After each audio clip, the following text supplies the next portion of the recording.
श्री कपिल देव अग्रवाल जी, जिला पंचायत अध्यक्ष श्री साकेंद्र प्रताप सिंह जी, हमारे माननीय विधायकगण श्री अशोक कटारिया जी, श्री अशोक राणा जी, कुंवर सुशांत सिंह जी, श्री ओम कुमार जी, श्रीमती सुची चौधरी जी, भारतीय जनता पार्टी के क्षेत्रीय अध्यक्ष श्री सत्येंद्र सिसोदिया जी, जिला प्रभारी हरिओम शर्मा जी, जिला अध्यक्ष भूपेंद्र चौहान जी, डीसीपी के चेयरमैन श्री दिनेश चौधरी जी, पूर्व सांसद कुंवर भारतेंदु सिंह जी, पूर्व सांसद डॉक्टर यशवंत सिंह जी, ब्लॉक प्रमुख श्री तपराज सिंह जी और विकसित भारत संकल्प यात्रा में बिजनौर जनपद में नजीमाबाद के आज के इस कार्यक्रम में उपस्थित सभी भाइयों और बहनों, महात्मा विदुर की इस पावन धरा को नमन करते हुए विकसित भारत संकल्प यात्रा में मैं आप सबका स्वागत करता हूं। भाइयों बहनों, बिजनौर लखनऊ से जितनी दूर लगता है, मुझे बिजनौर आने में और उसको और नजदीक में महसूस करता हूं और इसी का परिणाम है कि आज बिजनौर तेजी के साथ विकास की मुख्य धारा के साथ जुड़ते हुए पश्चिमी उत्तर प्रदेश का एक आदर्श जनपद बनने की ओर अग्रसर है। भाइयों बहनों, जब विकास होता है तो उसका लाभ सबको प्राप्त होता है, प्रत्येक नागरिक के जीवन में परिवर्तन आता है, लेकिन विकास की पहली शर्त होती है सुरक्षा। सुरक्षा के साथ सरकार ने पहले दिन से कह रखा है कि हमारी संवेदना गरीब के लिए है, अन्नदाता किसान के लिए है, नौजवान के लिए है, बहन बेटियों की सुरक्षा के लिए है, व्यापारियों की सुरक्षा को लेकर के है, आम नागरिक को शासन की योजनाओं का लाभ प्रदान करने को लेकर के है। हमारी संवेदना किसी माफिया, किसी अपराधी के प्रति कतई नहीं है। जीरो टॉलरेंस के साथ सरकार कार्य करेगी और अपराधियों और माफियाओं से सख्ती से निपटने का काम भी करेगी। भैया बहनों, ये शक्ति का परिणाम हुआ। एक तरफ सुरक्षा का वातावरण बना, दूसरी तरफ जिस राज्य में हर दूसरे दिन बड़े दंगे होते थे, महीनों महीनों कर्फ्यू लगा रहता था, आज उसी उत्तर प्रदेश के बारे में लोग कहने के लिए मजबूर हैं कि नो कर्फ्यू नो दंगा, यूपी में सब चंगा है ना। आज कर्फ्यू तो नहीं लगता ना, दंगा भी नहीं होता ना, कांवड़ यात्रा शांतिपूर्ण तरीके से निकल रही है ना, पर्व और त्योहार शांतिपूर्ण ढंग से मनाए जा रहे हैं ना, बेटियां सकुशल स्कूल जा पा रही है ना, और भाइयों बहनों कनेक्टिविटी कितनी बेहतर हुई है।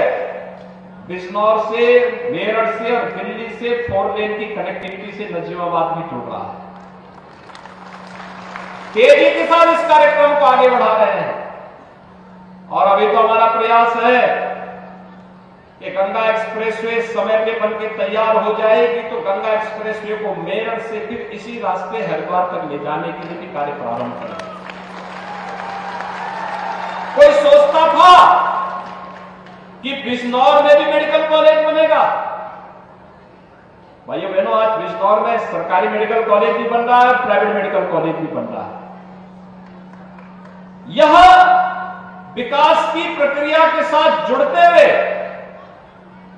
एक नया परिवर्तन है और परिवर्तन तब आता है जब सरकार और समाज मिलकर के जातिवाद से, परिवारवाद से, मत और मजहब के बात से ऊपर उठ करके विकास और खुशहाली के लिए कार्य करती है, सुरक्षा के लिए कार्य करती है, तो परिणाम इसी रूप में देखने को मिलते हैं। और इसी का परिणाम है पिछले 9.5 वर्ष में प्रधानमंत्री मोदी जी के नेतृत्व में हम सबको एक नया भारत आज दिखाई देता है। एक नया भारत जिसमें सभी प्रकार की सुविधाएं भारत के नागरिक के लिए उसको सुरक्षा भी मिलेगी, उसकी समृद्धि के लिए कार्य भी होगा। इंफ्रास्ट्रक्चर के highway, railway, airport, medical college, अच्छे संस्थान भी बनेंगे। गांव को बेहतर कनेक्टिविटी भी मिलेगी और हर गरीब को बिना भेदभाव के शासन की योजनाओं का लाभ मिल करके उसके जीवन में परिवर्तन लाने का काम भी करेंगे। आप सोचिए, आजादी के बाद 70 वर्षों तक लोग क्या कर रहे थे। मोदी जी ने मात्र 9 वर्ष में 4 करोड़ गरीबों को मकान दे दिए और उत्तर प्रदेश में 6 वर्ष में 55 लाख गरीबों को एक आवास मिल गया। अब सोचिए, जिस गरीब के वहां मकान न हो, बरसात के समय उसका परिवार कैसे रहता रहा होगा। लेकिन आज उसके वहां पक्का मकान है तो परिवार भी खुशहाल है, बच्चे भी पढ़ लिख रहे हैं और साथ ही साथ उस व्यक्ति को इस बात की भी वो है कि जो मकान के लिए पूंजी बचाई थी उस पैसे का उपयोग व्यवसाय करने में वो आसानी से कर दे रहा है। जिनके घरों में शौचालय नहीं थे, क्या हाल होते रहे होंगे उन लोगों के। जिनके घर में बिजली नहीं थी, क्या हाल होते रहे होंगे। जिनके घर में उज्ज्वला योजना का कनेक्शन नहीं था, क्या हाल होते रहे होंगे। और भाइयों बहनों, कोरोना कालखंड में तो क्या काम किया सरकार ने। मोदी जी योजना बनाते थे, प्रदेश सरकार उसको प्रभावी ढंग से लागू करती थी और फिर चाहे वह फ्री में टेस्ट रहा हो, फ्री में उपचार की व्यवस्था रही हो, फ्री में वैक्सीन रही हो, या फिर गरीब प्रधानमंत्री गरीब कल्याण अन्न योजना के माध्यम से फ्री में अन्न की योजना हर गरीब को देने का रहा हो। 15 करोड़ गरीब उत्तर प्रदेश के अंदर और 80 करोड़ लोग देश के अंदर इस योजना का लाभ लिए। हर महामारी में लोग भूखों मरते थे। पहली बार हुआ कोरोना दुनिया की सबसे बड़ी महामारी थी इस सदी की, और भाइयों बहनों, भूख से कोई मौत नहीं हुई, उपचार के अभाव में कोई मौत नहीं हुई।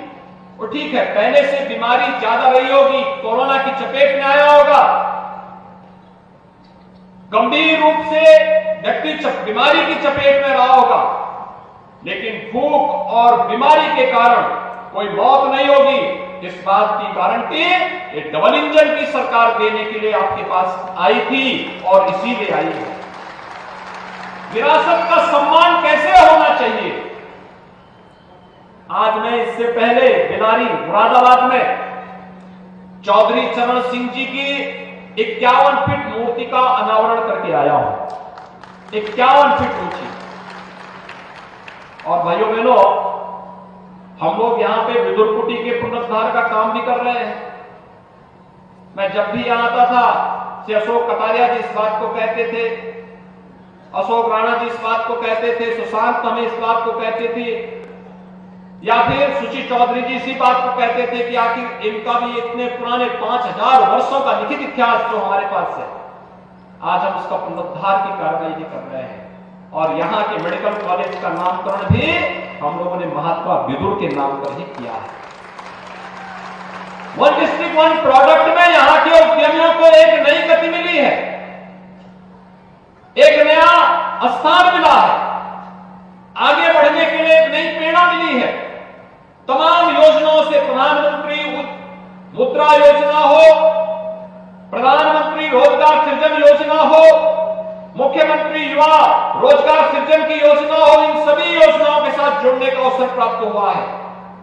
तो जीवन सुरक्षा बीमा योजना व्यक्ति को 2 लाख रुपए की सुरक्षा बीमा का कवर भी दे रहा है। एक गरीब बीमार हो जाता था, पूरा परिवार गरीबी की रेखा में असहाय सा हो जाता था, आज हर गरीब को 5 लाख रुपए की सालाना स्वास्थ्य बीमा का कवर, आपने देखा होगा वह लाभार्थी जब मंच पे आया था, मैं भी आपकी तरह सामने बैठकर इसीलिए सुनना चाहता था उस गरीब की पीड़ा क्या है। वह गरीब जिसके घर में कोई बीमार होता था, पैसा नहीं होता था, कहां जाएगा? और इसलिए सरकार ने कहा नहीं, हम उसके साथ खड़े हैं। और आपने देखा होगा पथरी का ऑपरेशन कार्ड लेके गया, फ्री में हो गया। 5 लाख रुपए हर साल, 5 लाख रुपए की सुरक्षा बीमा कवर मिलेगी। और इसके लिए 10 करोड़ लोग उत्तर प्रदेश में और 50 करोड़ लोग देश में इस सुविधा का लाभ ले रहे हैं। पहले के लोगों ने क्यों नहीं दिया? पहले की सरकारें गरीब को भूखों मार देती थी, बीमारी से मार देती थी, मकान के बहाव में मार देती थी, कुछ चुनिंदा लोगों को मिलती थी, युवाओं को नौकरी नहीं मिलती थी। और कावड़ यात्रा निकालने की कोई बात करता था तो झूठे मुकदमे ला देती थी। आज तो कावड़ यात्रा भी निकल रही है और अयोध्या में राम मंदिर का निर्माण भी हो रहा है। भाइयों बहनों, सरकार आपकी आस्था का भी सम्मान कर रही है, सुरक्षा का माहौल भी दे रही है, युवाओं को रोजगार भी दे रही है। पुलिस की भर्ती में आपने देखा होगा हमने अब तक 1,64,000 भर्ती अकेले पुलिस में की है और कुल 6 लाख सरकारी नौकरी दी है। और मुझे खुशी होती है जब बिजनौर का नौजवान भी पुलिस में भर्ती होता है, उत्तर प्रदेश लोक सेवा आयोग की परीक्षा में स्थान प्राप्त करता है, उत्तर प्रदेश सरकार की किसी भी सेवा में स्थान प्राप्त करता है। और बिजनौर, क्योंकि मैं अपने हाथों से सर्टिफिकेट देता हूं, नियुक्ति पत्र देता हूं, और उस समय बुला के पूछता हूं कहां घर है, कहता बिजनौर का, तो मुझे लगता है बिजनौर भी विकास की मुख्य धारा के साथ जुड़ चुका है। भाई यही हम लोगों की खुशी है कि जो प्रयास प्रधानमंत्री मोदी जी ने आगे बढ़ाया था, उस प्रयास में हर नागरिक, हर किसान, हर नौजवान, हर महिलाएं, हर व्यापारी, समाज का हर तबका जुड़ रहा है। और आज उसी का परिणाम है उत्तर प्रदेश देश की सबसे बड़ी आर्थिक शक्ति बनने की ओर अग्रसर है, तेजी के साथ बढ़ रही है। आपने पिछले सप्ताह देखा होगा जब हम लोग उत्तर प्रदेश में सरकार में आए थे, उत्तर प्रदेश देश की 6ठी अर्थव्यवस्था थी, आज हम नंबर 2 की अर्थव्यवस्था बन गए हैं। और जिस स्पीड से हम आगे बढ़ रहे हैं, अगले 3-4 सालों में उत्तर प्रदेश नंबर 1 की दिशा में आगे बढ़ेगा। उत्तर प्रदेश का नंबर 1 होने का मतलब उत्तर प्रदेश के नौजवानों के लिए नौकरी की उत्तर प्रदेश में गारंटी, उत्तर प्रदेश के हर व्यापारी को समृद्ध होने की गारंटी, उत्तर प्रदेश में गरीबी रेखा से जीवन यापन करने वाले लोगों को उससे उभारने की गारंटी, बिना भेदभाव के अन्नदाता किसानों की आमदनी को कई गुना करने की गारंटी। और इसी गारंटी के साथ मोदी वैन, गारंटी वैन आपके पास आई है विकसित भारत संकल्प यात्रा को लेकर। विकसित भारत संकल्प यात्रा, जिनको योजना का लाभ मिला वे मंच से बोलेंगे, जिनको नहीं मिला उनका रजिस्ट्रेशन होगा और पात्रता के अनुसार फिर उनको भी इस योजना के साथ जोड़ करके उन्हें भी लाभान्वित किया जाएगा। इस गारंटी के साथ आज विकसित भारत संकल्प यात्रा आपके बीच आई है। मुझे बहुत प्रसन्नता है कि मुझे आज इस विकसित भारत यात्रा, मैंने कहा प्रशासन से, भाइयों बहनों आप तो जानते हैं पहले लोग क्या कहते थे कि बिजनौर जाने का मतलब मुख्यमंत्री के लिए अभिषिक्त था। कोई मुख्यमंत्री कहां आता था यहां बिजनौर में, और नहीं आता था। इसके लिए जब मैं पिछले दिनों बिजनौर में आया था, रात्रि को रुका था, लोगों ने कहा साहब यहां तो रुकने की कोई व्यवस्था नहीं, आप आइए मीटिंग करके चले जाइए। और मैंने कहा जब रात्रि में लोगों को समस्या होती होगी उसको कौन देखेगा, मैंने कहा रात्रि को वहीं रुकूंगा। कहा यहां तो रुकने की कोई व्यवस्था नहीं है। मैंने कहा भाई इतनी बड़ी आबादी वहां रहती है, किसी के घर में मैं रह जाऊंगा, कौन बात है इसमें। और भाइयों बहनों रात्रि को मैं रुका था यहां पे। आज मुझे उस समय विकास के कार्यों को आगे बढ़ाने का एक अवसर मिला था, देखने का अवसर मिला था। और जब फिर ये हुआ कि मुझे पश्चिमी उत्तर प्रदेश में विकसित भारत संकल्प यात्रा के कुछ कार्यक्रमों में भाग लेना है, तो मैंने कहा नजीमाबाद जाऊंगा इससे पहले, क्योंकि नजीमाबाद में मैंने बचपन में नजीमाबाद में देखा है। बहुत दिनों तक मैं इधर से होके जाता था, कोटद्वार से हरिद्वार जाना हो, देहरादून जाना हो, तो इसी रास्ते से मुझे जाने का अवसर मिलता था। और आज मैं देखता हूं कि यहाँ की चीनी मिल बहुत अच्छे ढंग से काम कर रही है, यहाँ के किसानों के जीवन में परिवर्तन ला रही है, यहाँ के नौजवानों के रोजगार का सृजन हो रहा है, यहाँ के किसानों ने अच्छी मेहनत करके प्रगतिशील किसान यहाँ पर आगे आए हैं, जिन्होंने खेती के नए तौर तरीके पर अपनाए हैं। वन डिस्ट्रिक्ट वन प्रोडक्ट में यहाँ के हस्तशिल्पियों ने अपने कौशल का परिचय दिया है और ये व्यापक परिवर्तन बिजनौर को एक नई ऊंचाई की ओर अग्रसर करेगा। और भाइयों बहनों, इसीलिए आज मैं आपके पास आया हूं। हमारे माननीय जनप्रतिनिधिगण विकसित भारत संकल्प यात्रा को, प्रधानमंत्री जी के विजन को गांव-गांव तक पहुंचाने के लिए आपके पास आएंगे, आपके गांव में जाएंगे। इसे सफल बनाने के साथ साथ जो लाभार्थी लाभान्वित हुए हैं वे अपनी सफल कहानी को बोले, और जिनको नहीं मिला है उनका रजिस्ट्रेशन करवा करके उनको भी लाभान्वित कराने की दिशा में कार्रवाई को आगे बढ़ाना है। युवाओं को माई युवा भारत के साथ जुड़ना और उसके माध्यम से युवा ताकत के बल पर भारत को 2027 में दुनिया की तीसरी बड़ी अर्थव्यवस्था के रूप में प्रधानमंत्री मोदी जी के नेतृत्व में स्थापित करने के संकल्प के साथ हमें आगे बढ़ना है। और इसीलिए आज मुझे यहां पर आने का अवसर प्राप्त हुआ है। मैं विकसित भारत संकल्प यात्रा में चौधरी चरण सिंह जी की पावन जयंती के अवसर पर एक और आपका अभिनंदन करता हूं, चौधरी साहब को विनम्र श्रद्धांजलि अर्पित करता हूं और बिजनौर जनपद विकास की नित नई ऊंचाइयों को प्राप्त करे, इसके लिए अपनी शुभकामनाएं देते हुए अपनी वाणी को यहीं पे विराम देता हूं। धन्यवाद। जय हिंद।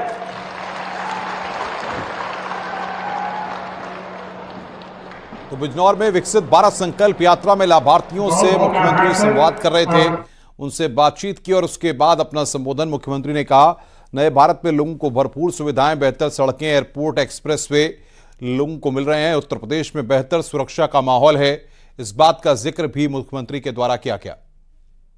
यूपी में बिना भेदभाव योजनाओं का लाभ यहां पर दिया जा रहा है। पहले चेहरा देखकर योजनाओं का लाभ मिलता था, बिना भेदभाव युवाओं को नौकरी मिली है। ये बात उत्तर प्रदेश के मुख्यमंत्री ने अपने संबोधन में कही है।